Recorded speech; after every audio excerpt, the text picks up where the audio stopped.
Hello दोस्तों।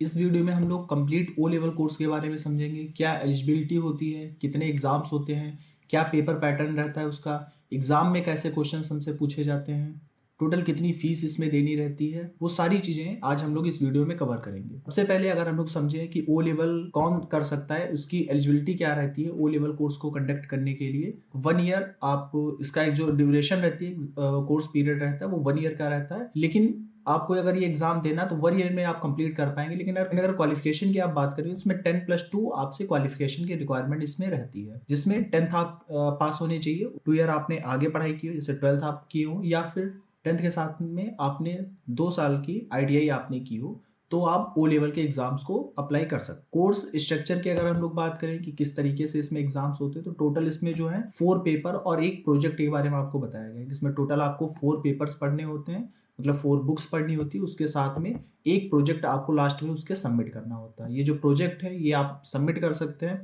अगर आपने 2 एग्जाम्स दिए हुए हैं तो आप कभी भी फिर आप जो प्रोजेक्ट है इसको 5 साल के अंदर, रजिस्ट्रेशन के 5 इयर्स के अंदर आप सबमिट कर सकते हैं। 4 पेपर का ये रहता है कि जैसे आपने पढ़ाई की, आपने एग्जाम के लिए अप्लाई किया, तो आपने एक पेपर के लिए अगर अप्लाई किया हुआ है तो सबसे पहले आप उसके थ्योरी देंगे, फिर 1 महीने बाद आप उसका प्रैक्टिकल देंगे, देन आप पेपर के लिए पास आउट माने जाएंगे अगर आप दोनों चीज़ों में पास हो जाते हैं। जो इसकी रिक्वायरमेंट है पासिंग की, जब वो फुलफिल हो जाएगी उस टाइम पे आप एक पेपर को पास हो चुके होंगे।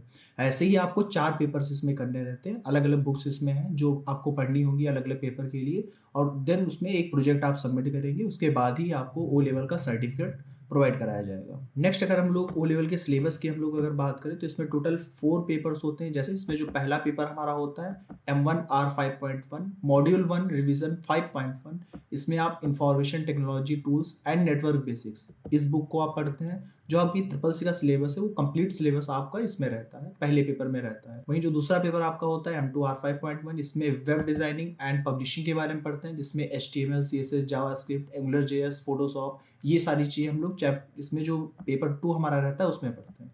पेपर 3 जो हमारा होता है मॉड्यूल 3 रिवीजन 5.1, इसमें programming and problem solving through Python, हम लोग पाइथन के बारे में समझते हैं। उसी के साथ में पाइथन का जो मॉड्यूल होता है नमपाई, उसके बारे में भी हम लोग समझते हैं। जो फोर्थ पेपर हमारा इसमें रहता है वो इंटरनेट ऑफ थिंग्स IoT के बारे में रहता है और उसकी एप्लीकेशंस के बारे में रहता है। इसमें एम्बेडेड सी की मदद से हम लोग जो आर्डिनो के प्रोग्राम्स होते हैं उनको बनाना भी सीखते हैं। इसी में आपका एक प्रोजेक्ट सबमिट किया जाता है। कोई भी 2 पेपर जब आप पास कर लेंगे उसके बाद में आप अपना प्रोजेक्ट भी सबमिट कर सकते हैं। क्या एग्जाम क्राइटेरिया है उसको अगर हम बात करें उसकी एग्जाम क्राइटेरिया की, तो इसमें देखिएगा एग्जाम पैटर्न कैसा रहता है। पहले थ्योरी की हम लोग बात करते हैं, देन हम लोग समझते हैं कि प्रैक्टिकल और वाइवा का एग्जाम कैसे होता है। सबसे पहले मान लीजिए आपने कोई एक पेपर अप्लाई किया या 2 पेपर अप्लाई किया, तो सबसे पहले आप एग्जाम सेंटर जाएंगे। जब भी आपका एग्जाम रहेगा वहाँ आप एग्जाम देंगे। पहले थ्योरी का एग्जाम होगा, देन उसके 1 मंथ के बाद में नेक्स्ट मंथ में आपका प्रैक्टिकल एग्जाम होगा, उसी के साथ उस पेपर का वाइवा भी होगा। जब दोनों चीज़ें आप पास हो जाएंगे 40 टू 45 डेज के अंदर ही आपका सर्टिफिकेट इशू कर दिया जाएगा कि आपने पहला पेपर कंप्लीट कर लिया है। एग्जाम पैटर्न की अगर हम लोग बात करें, जो थ्योरी का हमारा एग्जाम रहता है उसकी अगर हम लोग बात करें यहाँ पर, तो जो टोटल ड्यूरेशन मिलती है हमें, कितना टाइम मिलता है, तो 90 मिनट्स का आपको ड्यूरेशन उसमें मिलती है एग्जाम को कंप्लीट करने के लिए। जो मोड ऑफ एग्जाम रहता है वो ऑनलाइन रहता है। ऑनलाइन आपको सारे क्वेश्चंस करने होंगे। कितने क्वेश्चंस होते हैं, तो 100 क्वेश्चंस ओ लेवल में आपको दिए जाते हैं। पेपर में आपके 100 क्वेश्चंस होते हैं। जो क्वेश्चंस आपको मिलेंगे वो MCQ बेस होंगे। आपको MCQs में ही सारे ऑप्शंस टिक करने होंगे 100 क्वेश्चंस में। इसी में जो ट्रू फॉल्स होते हैं वो भी क्वेश्चंस इसी में पूछ लिए जाते हैं। मैक्सिमम मार्क्स जो आपके पेपर में रहता है वो 100 मैक्सिमम मार्क्स रहता है, मतलब एक क्वेश्चन के लिए एक आपको मार्क्स मिलता है। मिनिमम जो पासिंग मार्क्स है वो 33% है, मतलब अगर आपने एक पेपर दिया 33 या उससे ज़्यादा अगर आपने स्कोर किया हुआ है तो पेपर आप पहला पास माने जाएंगे, थ्योरी पेपर आप पास माने जाएंगे। जो वेटेज रहता है इसका एग्जाम में फाइनल जो स्कोर मिलता है उसके लिए, तो इसका 60% जितने आपने पाए होंगे एक पेपर को करने के बाद में, उसका जो 60% बन रहा होगा वो वेटेज उतना लिया जाता है। और जो 40% मार्क्स होते हैं वो आपके प्रैक्टिकल से लिए जाते हैं। जितने भी आप नंबर आपने पाए होंगे उसका 40% निकाला जाएगा, जिसको मिला करके आपका 100% का एक पेपर जो फाइनल रिजल्ट बनता है वो बनाया जाएगा। प्रैक्टिकल की अगर हम लोग बात करें यहाँ पर, प्रैक्टिकल के साथ में जब नेक्स्ट मंथ आपको प्रैक्टिकल के लिए बुलाया जाएगा तो उसमें एग्जाम पैटर्न उसका क्या रहता है, उसमें प्रैक्टिकल भी होगा, साथ में 20 मिनट्स का आपका वाइवा भी रहता है।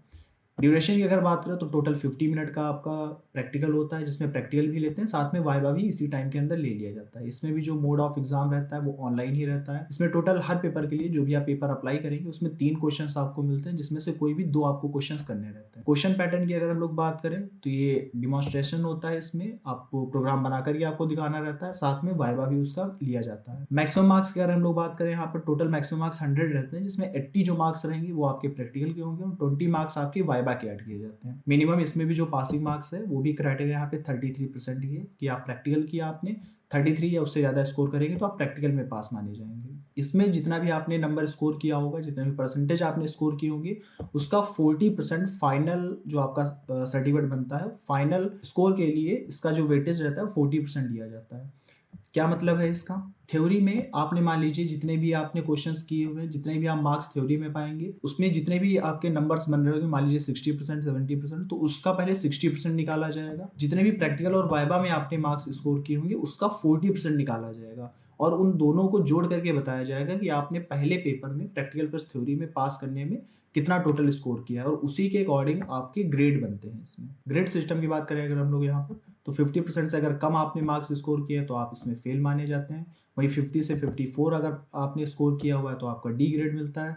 55 से 64 के बीच में आपको सी ग्रेड यहाँ पर दिया जाता है। 65 से 74 के बीच में आपको बी ग्रेड मिलता है। वहीं 75 से अगर 84 आपने स्कोर किया है तो ए ग्रेड दिया जाएगा। अगर 84 से ज़्यादा मतलब 85 या उससे ज़्यादा आपने स्कोर किया है तो एस ग्रेड के साथ में आपको माना जाएगा कि आपने पेपर्स कंप्लीट किए हैं। ओ लेवल की अगर फीस की हम लोग अगर बात करें कि ओ लेवल में फीस कितनी रहती है टोटल, तो उसके बारे में अगर हम लोग समझे तो जो रजिस्ट्रेशन फीस होती है वो आपकी 500 होती है, जो आपको एक बार पे करनी होती है। ये रजिस्ट्रेशन अगर आप करवा लेंगे तो 5 साल के लिए वैलिड रहता है। 5 साल में आप कभी भी अपने पेपर और प्रोजेक्ट सबमिट करके आप फाइनल जो आपका सर्टिफिकेट होता है वो लेवल का वो ले सकते हैं। देन फिर आप पेपर के लिए अप्लाई करेंगे तो उसके लिए फीस आपको देनी रहती है। पेपर प्लस जो प्रैक्टिकल होता है उन दोनों की फीस आपको एक साथ 1100 रुपये देनी होती है। अगर एक पेपर आपने अप्लाई किया तो 1100 रुपये रहेगी। पेपर और प्रैक्टिकल उसमें दोनों इंक्लूड होंगे। अगर 4 पेपर आपने अप्लाई किए हुए हैं तो 4400 टोटल आपकी एग्जाम फीस हो जाती है इसमें।